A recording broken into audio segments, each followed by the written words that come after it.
ہوا ہوں کہ میں نے جو ایک سیاست کا سفر کیا تھا اپنے والد کے ساتھ، وہ انتہائی شرافت اور بردباری کا سفر تھا، لیکن آج اس وقت جو 9 مئی کا واقعہ ہوا ہے، اس کے بعد میں نے فیصلہ کیا ہے کہ میں اس واقعے کی پرزور مذمت کرتا ہوں، میں پاک فوج کے ساتھ ہوں، اور یہ جو کچھ ہوا ہے اس کی میں پھر ایک بار مذمت کرتا ہوں، اور میں پی ٹی آئی چھوڑنے کا اعلان کرتا ہوں، اپنی ٹکٹ واپس کرتا ہوں، اور انشاءاللہ تعالی جو میرا آگے کا لائحہ عمل ہوگا وہ میں پھر بعد میں اپنے دوستوں کے مشورے سے کروں گا۔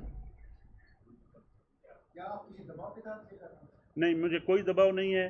میں نے اس 9 مئی کے واقعہ کے بعد یہ فیصلہ کیا ہے کہ جو سیاست ہم نے شرافت کی شروع کی تھی، اب ہمارا اس سیاست میں کوئی کام نہیں ہے۔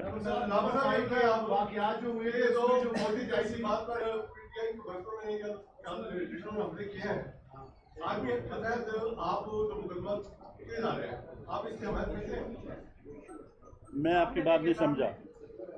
لابو صاحب جو فوٹیج آئی تھی اس میں آپ کی تصویر بھی تھی، کیا آپ اس سے ویڈیو تھی تو کیا آپ سے کارکنان محنت نہیں ہو پائی تھی، کیا ہوا تھا 9 مئی کو؟ میں جو ادھر پہنچا تھا کیونکہ میری کانسٹیچوئنسی تھی، اور اگر میں ادھر نہ پہنچتا تو توڑ پھوڑ ہوتی، بہت کچھ ہوتا۔ میں اس کو بچانے کے لیے اپنی بھرپور کوشش کیا۔ جو میری فوٹیج آئی ہے اس میں آپ دیکھ سکتے ہیں کہ میں اپنے نوجوانوں کو، بچوں کو روک رہا ہوں، اور اللہ کی مہربانی سے میرے روکنے کی وجہ سے کوئی ایسا ناخوشگوار واقعہ ملتان میں نہیں ہوا۔ قیادت کی ڈائریکشن تھی کیا ویسے؟